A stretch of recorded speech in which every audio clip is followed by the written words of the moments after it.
আজকে সকাল থেকে সত্যিকারের একটা রেসিপি শেয়ার করতে পারিনি। তো চলো, এখন রাত্রে মানে ডিনারে ভেবেছি একটুখানি পাস্তা করব। তো চলো তোমাদের সঙ্গে সেটাই শেয়ার করি। আর আমি একদম ঘরোয়া প্রসেসে করি, কোনো তামঝামের ঝামেলা করি না, মানে ওই পেঁয়াজ রসুন টসুন দিয়েই বানানো হয়।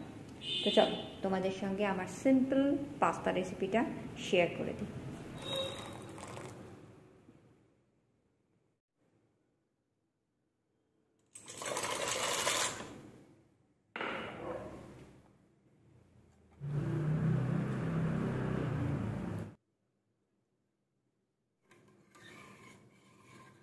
পাস্তা যখন দেবে তখন জলটা কিন্তু প্রচণ্ড গরম থাকবে, মানে জলটা ফুটিয়ে তারপরে পাস্তা দেবে। অবশ্যই নুন দেবে আর সাদা তেল দেবে যাতে পাস্তাটা জমাট বেঁধে না যায়।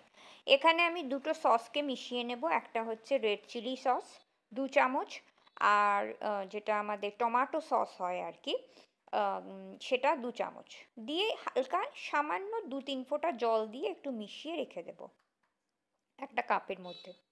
আর তারপরে কি পাস্তাটাকে ভালো করে বয়েল করব। পাস্তাটা মোটামুটি ওই 5 থেকে 6 মিনিট মতো লেগেছে বয়েল করতে। আর ঠিকঠাক বয়েল হয়েছে কিনা বুঝবে কি করে, যখন ছুরি দিয়ে কাটবে দেখবে স্মুথলি কেটে যাচ্ছে, তার মানে জানবে পাস্তা ঠিকঠাকভাবে বয়েল হয়ে গেছে। এবার জলটা ঝরিয়ে নেব পাস্তার যেরকম আর কি। এবার তেল দিয়ে দেবো, অবশ্যই সাদা তেল, সাদা তেলে রান্নাটা হবে।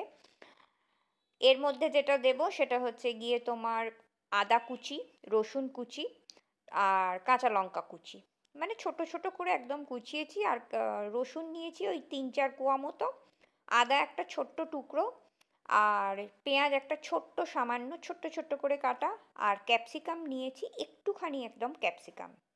এবার পরপর তেলের মধ্যে এগুলো দিয়ে দেবো। আর আমি যা মশলা দিই তার মধ্যে হচ্ছে সামান্য একটু জিরে গুঁড়ো, একটু লঙ্কার গুঁড়ো আর একটু গরম মশলার গুঁড়ো, এই হচ্ছে মশলা।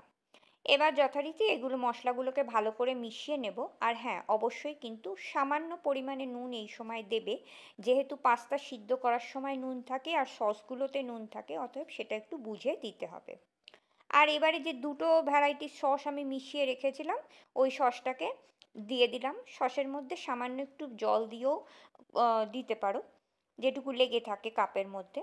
আর তারপরে কি সসটা যখন ভালো করে মিশে যাবে মশলার সঙ্গে, তখন এবার পাস্তাটাকে ঢেলে দেবে, দিয়ে সসের সঙ্গে নাড়াচাড়া করে নেবে। নিয়ে তারপরে যথারীতি ধনেপাতা ওপর থেকে ছড়িয়ে দেবে। আর তো কোনো কাজ নেই, এবার শুধু গরম গরম খাওয়া। বাস, এই হলো আমার সিম্পল পাস্তা রেসিপি।